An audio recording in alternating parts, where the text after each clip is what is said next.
ಖಂಡಿತ ಯಾರು ಆ್ಯಕ್ಚುಲಿ ಯಾರೋ ಮೆಚ್ಚೋಕ್ಕೋ ಹೊಗಳಕ್ಕೋ ಅದಲ್ಲ.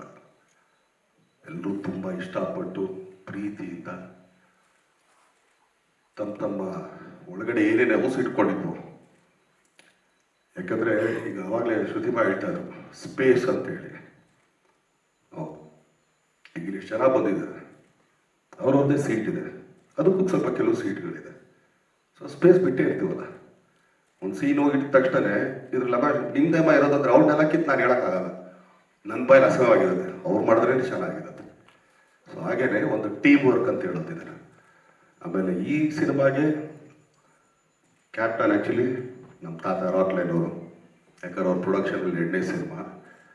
ಯಾಕೆ ಅಂತಂದರೆ ಸ್ಟ್ರೇಟ್ ಸಬ್ಜೆಕ್ಟ್ ಒಪ್ಸೋದೇ ತುಂಬ ಕಷ್ಟ. ಫಸ್ಟ್ ಆಫ್ ಆಲ್ ಆ್ಯಕ್ಚುಲಿ ಆತನಿಗಿರೋ ಒಂದು ಪ್ಯಾಷನ್, ಅವರಲ್ಲಿ ಆ ಸಿನಿಮಾಗಿರೋ ಪ್ಯಾಷನ್ ಆಗಲಿ ಇನ್ನೊಂದಾಗಲಿ. ಯಾಕಂದರೆ ನಾವು ಯೋಧ ಮಾಡಿದ್ದು ಕೂಡ ಒಂದು ರೀಮೇಕೆ. ಅವಾಗ ಹೋಗಪ್ಪ ಯಾರು ಕೂತ್ಕೊಳ್ತಾರೆ ಇದಕ್ಕೆಲ್ಲ ಸ್ಟ್ರೇಟನ್ಗೆಲ್ಲ ಆಗಲ್ಲ ಹಂಗೆ ಹೀಗೆ ಅಂತೇಳಿ. ಯಾವಾಗ ತರುಣ್ ಇದನ್ನ ಲಾಕ್ಡೌನಲ್ಲಿ ಈ ಸಿನಿಮಾ ಕತೆ ಬಂದು ಹೇಳಿದಾಗ ಯಾರು ಮಾಡೋದು ಏನು ಮಾಡೋದು ಇನ್ಯಾರಿಗೂ ಮಾಡೋದಿದ್ದ ತಡಿ ಆ್ಯಕ್ಚುಲಿ ನಮ್ಮ ತಾತನ ಡೇಟ್ಸ್ ಐತಪ್ಪ, ತಾತನಿಗೆ ಒಪ್ಸಿ ಹೋಗಿ ನೋಡು, ಯಾಕಂದರೆ ತಾತ ಒಪ್ಪ ಡೌಟ್ ಇರುತ್ತೆ, ಆದರೂ ಕೂಡ ಟ್ರೈ ಮಾಡು ಅಂತೇಳಿ ಒಂದೇ ಸಿಟ್ಟಿಗೆ ಕೂತಿದ್ದು. ಅದು ಇದೊಂದು ಹೇಳ್ತೀನಿ ಏನಕ್ಕೆ ಅಂದರೆ ತರುಣ್ದು ಅದೊಂದು ಶಕ್ತಿ ಅಂತಲೇ ಹೇಳ್ಬೋದು. ನನಗೆ ಹೇಳಿದ್ದು ಒಂದೇ ಸರಿ, ಸ್ಟಾರ್ಟ್ ಟು ಎಂಡ್ ಎಲ್ಲ ಇದೊಂದು ಲೈನ್ ಇದೆ, ಈ ಥರ ಅಂದ್ಕೊಂಡಿದ್ದೀನಿ, ಹಂಗೇನಿಲ್ಲ, ಈ ಥರ ಇದಾಗ ನೋಡ್ರಿ ಹಿಂಗೆ ಹಾಕೊಂಡು ಹೋಗ್ತಾ ಇದ್ದೀನಿ, ಹಿಂಗೆ ಹೋಗುತ್ತೆ ಗ್ರಾಫ್. ಸರಿ ಚೆನ್ನಾಗಿ ಏನು 1.5 ಗಂಟೆನ 1.5 hours 2 hours ಮ್ಯಾಕ್ಸಿಮಮ್. ಆಮೇಲೆ ಅದ್ರ ಕರೆಕ್ಷನ್ ಹೇಳಕ್ಕೆ ಬರಲಿಲ್ಲ ನನಗೆ, ಇಲ್ಲ ಇದು ಯಾಕೋ ಬೇಕು ಬೇಡ ನೋಡು ಏನೂ ಇಲ್ಲ, ಚೆನ್ನಾಗಿದೆ ಮಾಡೋಣ ಸರಿ. ಅದಾದಮೇಲೆ ತಾತ ಕೂಡ ಆ್ಯಕ್ಚುಲಿ ಫೋನ್ ಮಾಡಿದ್ರು, ಮೊಮ್ಮಗಳು ಏನೇ ಆಯ್ತು ಕತೆ ಇಷ್ಟ ಆಯ್ತಾ? ಇಷ್ಟ ಅಲ್ಲಲ್ಲ ಓಕೆ ಅಂತ ಅಂದ್ಬಿಟ್ಟು ತರುಣ್ ಒಂದೇ ಹೇಳಿ ಕಳಿಸೋದು. ನೋಡಿ ತರುಣ್, ನಾನು ಸ್ಟ್ರೇಟ್ ಸಬ್ಜೆಕ್ಟ್ ನಾನು ಯಾರೂ ಒಪ್ಸೋಕ್ಕಾಗಲ್ಲ, ನೀನೊಬ್ಬನೇ ಫಸ್ಟ್ ವ್ಯಕ್ತಿ ನಾನು ಒಂದು ಸ್ಟ್ರೇಟ್ ಸಬ್ಜೆಕ್ಟ್ ಒಪ್ಸಿದ್ದು ಅಂತೇಳಿ. ಸೊ ಸಬ್ಜೆಕ್ಟ್ ಎಲ್ಲ ಇದಾಯಿತು. ಆಮೇಲಿಂದ ಒಂದು ಇದು ನೋಡ್ತಿದ್ರು, ಯೂಶಲಿ ಒಂದು ರಶಸ್ ಥರ ಎಲ್ಲಾನು ಕೂತ್ಕೊಂಡು ಎಡಿಟ್ ಮಾಡಿ. ತಾತ ಫಸ್ಟ್ ಟೈಮ್ ಬಂದನ್ನ ತಪ್ಕೊಂಡಿದ್ದು 2ನೇ ಸಿನಿಮಾದಲ್ಲಿ ಇರ್ಬೋದು. ಯಾಕಂದರೆ ಕುರುಕ್ಷೇತ್ರ ಆದಮೇಲೆ ಬಂದು ಇರಲ್ಲೇ ತಪ್ಕೊಂಡು ಮೊಮ್ಮಗನೇ ಅದು ಯಾಕೆ ತಾತ ಇಷ್ಟ ಆಯ್ತು. ಆತ ಏನು ಹೇಳಿದ್ದು ಅದಕ್ಕಿಂತ ಒಂದು 10% ಜಾಸ್ತಿ ಇದೆ ಸಿನಿಮಾ, ಐ ಆಮ್ ಡನ್ ಅಂತ. ಓಕೆ ತಾತ. ಸೊ ತರುಣ್ ಅದೊಂದು ಪವರ್ ಅದು, ಯಾಕಂದ್ರೆ ಎಲ್ರಿಗೂ ಒಪ್ಸೋದಿದೆಯಲ್ಲ ಅಂತ. ಸೊ ಈಗ ಕುಮಾರ್ ಗೋವಿಂದ ಸರ್ ಹೇಳಿದ್ರು ಆಗಲೇ ಇದರಲ್ಲಿ ಹೀಗೆಲ್ಲ ಇದೆ ಅಂತ. ಒಂದು ಭಾವನ್ ಕ್ಯಾರೆಕ್ಟ್ರು ನಾನು ಇವತ್ತು ಹೇಳ್ತಿದ್ದೆ, ನನಗೆ ಭಾವ ಅಕ್ಕ ಅದನ್ನೇ ಈಗ ಶ್ರುತಿಮಾರ್ ಆಗಲೇ ಮಾತಾಡ್ತಿದ್ದೀನಿ.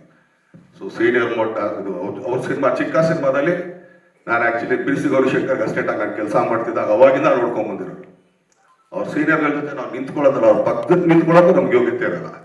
ಆದರೂ ಈ ಸಿನಿಮಾನ ಒಪ್ಕೊಂಡು ಅದನ್ನ ಅಚ್ಚುಕಟ್ಟಾಗಿ, ಯಾಕಂದರೆ ಆ ಪಾತ್ರಕ್ಕೆ ಕೊಟ್ಟಿರೋ ಒಂದು ವ್ಯಾಲ್ಯೂ ಆಗಲಿ, ಅದಕ್ಕೆ ಅವ್ರು ಮಾಡ್ಕೊಂಡಿರೋಂಥ ಪ್ರಿಪ್ರೇಷನ್ ಆಗಲಿ, ಇದು ಅವರಾಗಲಿ ಶ್ರುತಿಮಾ ಆಗಲಿ ಯಾರು ಬರಬೇಕಾಗಿರಲಿಲ್ಲ. ಯಾಕಂದ್ರೆ ಅವರೆಲ್ಲ senior most.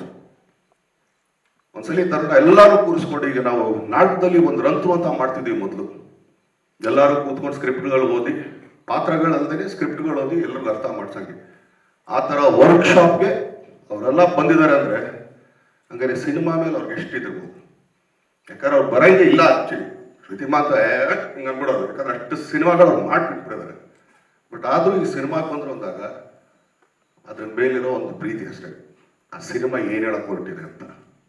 So Avinash sir ಆಗಿರ್ಬೋದು, ಪದ್ಮಂತು ಆ್ಯಕ್ಚುಲಿ ದಾಸ ಆದ್ಮೇಲಿಂದ ಈ ಸಿನಿಮಾ ಅದೇನಿಲ್ಲ, ಅವ್ರ ಪಾತ್ರ ಅದಿತ್ತು ಅಷ್ಟೇ. ಆ ಪಾತ್ರಕ್ಕೆ ಅವ್ರ ಹೆಸರು ಬರ್ದಿತ್ತು. ಇದಕ್ಕೆಲ್ಲ ನಾವು ಏನಂತೀವಿ ಅಂದ್ರೆ ನಿಮಿತ್ತ ಸುಮ್ಮನೆ ಆಗ್ಬೋದು ಅಷ್ಟೇ, ಇವ್ರು ಹೇಳ್ಬೋದು ಅವ್ರು ದಾನೆ ದಾನೆ ಪಿಲಿಕ ಕಾನೆ ವಾಲೆಕೆ ನಾಮ ಅನ್ನಂಗೆ ಆ ಪಾತ್ರಕ್ಕೆ ಇವ್ರುಗಳು ಮಾಡಿದ್ರೆ ಚಂದ ಅಂತ ಇದೆ. ಅವ್ರಗಳಿಗೆ ಅದು ಹೋಗುತ್ತೆ, ಅದು ಹೆಂಗಾರು ಬೈ ಹುಕ್ಕೋ ಬೈ ಕ್ರೂಕ್.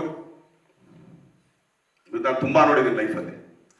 ಯಾರೋ ಯಾವಾಗಲೂ ಯಾರೋ ಮಾಡ್ತೀನಿ ಅನ್ನೋ ಸಬ್ಜೆಕ್ಟ್ಗಳು ಎಲ್ಲೋ ಸುತ್ತಿ ಬಳಸಿ 2-3 ವರ್ಷ ಆದ್ಮೇಲೆ ನಮ್ಮ ಹತ್ರ ಬಂದಿರೋದು. ಸೊ ಆ ಥರ ಇಲ್ಲೆಲ್ಲ ನಿಮಿತ್ತಮ್ಮ ಯಾರು ಹೇಳಂಗಿಲ್ಲ, ಆ ಪಾತ್ರಕ್ಕೆ ನಿಮ್ಮ ಹೆಸರಿತ್ತು ನಿಂಬೋದು ಅಷ್ಟೇ, ಏನಿಲ್ಲ ಅದರಲ್ಲಿ. ಸೊ ಆ ಥರ. ಆದರೆ ಪ್ರತಿ ಸಿನಿಮಾದಲ್ಲೂ ನನಗೊಂದು ಇದು ನಡೀತಾ ಇರುತ್ತೆ. ಈಗ ಕುರುಕ್ಷೇತ್ರ ಮಾಡ್ಬೇಕಾದ್ರೆ ಆ ಶಕುನಿಕ ಅಂದ್ರೆ ಒಂದು ಒಳಗಡೆ ಒಬ್ಬ ಎಲ್ಲೋ ಒಂದು ಸಣ್ಣ ಕಲಾವಿದ, ಅಯ್ಯೋ ಇದು ನನಗೆ ಸಿಕ್ಕಿದ್ರೆ ಅನ್ಕೊಂಡು ಎಲ್ಲಿ ಕಚ್ಕೊಂಡು ಮಾತಾಡ್ತೀವಿ ಅಂತ ಆ ಥರ. ಅದಾದ್ಮೇಲೆ ರಾಬರ್ಟಲ್ಲಿ ನಮ್ಮ ಶಿವರಾಜ್ ಕೇರ್ಪೇಟ್ ಅವ್ರು ಮಾಡಿದ್ರು ಬಾಬಿ ಕ್ಯಾರೆಕ್ಟರ್. ಅಂದ್ರೆ ಒಬ್ಬ ಕಲಾವಿದಾಗ ಅನ್ಸೋದು ಇದು ಪಾತ್ರ ನನಗೆ ಸಿಕ್ಕಿದ್ರೆ ಆಟ ಆಡ್ಬೋದಾಗಿತ್ತು. ಈ ಸಿನಿಮಾದಲ್ಲಿ ನಿಜವಾಗ್ಲೂ ಹೊಟ್ಟೆ ಉರಿ ಪಡ್ಕೊಂಡು ಅವ್ರು ಮಾಡ್ಬೇಕಾರಲ್ಲ ಸುಮ್ಮನೆ ಕೂತ್ಕೊಂಡು ಅಯ್ಯಯ್ಯೋ ಅಯ್ಯಯ್ಯೋ ಅಂತ ಇಚ್ಚಿಕೋತಾ ಇದ್ದು ಬಿರದರ್ ಸರ್ ಕ್ಯಾರೆಕ್ಟರ್ ನೋಡಿ ಪಕ್ಕದಲ್ಲೇ ಇರ್ತಾ ಇದೆ, ಆದ್ರೂ ಹೊಟ್ಟೆ ಎಲ್ಲ ಹೊಡ್ಕೋತಾ ಇದೆ, ಇದು ನನಗೆ ಸಿಕ್ಕಿದಿದ್ರೆ ಅಂತ. ಯಾಕಂದ್ರೆ ಅಷ್ಟು ಒಳ್ಳೆ ಪಾತ್ರ ಹೇಳ್ತಾ ಹೋದ್ರೆ ತುಂಬಾನೇ ಇದೆ. ಯಾಕಂದ್ರೆ ಈ ಸಿನಿಮಾ ನೀವುಗಳು ನೋಡಿ ಆಮೇಲೆ ನೀವು ಕೇಳೋ ಪ್ರಶ್ನೆಗೆ ಮಾತಾಡೋದು ತುಂಬಾ ಚೆನ್ನಾಗಿರುತ್ತೆ. ಯಾಕಂದ್ರೆ ಅದೊಂದು ಎಕ್ಸ್ಪೀರಿಯನ್ಸ್ ಅಂತ ಹೇಳ್ಬೋದು. ಈಗ ಶ್ರುತಿಮಾ ಹೇಳಿದ್ರು, ಎಷ್ಟೋ ಜನ ಡೈಲಾಗ್ ಅಲ್ಲಿ ಏನ್ ಹೇಳ್ತಾ ಇದ್ರ ಅಂತಾನೆ ಅರ್ಥ ಆಗಲ್ಲ.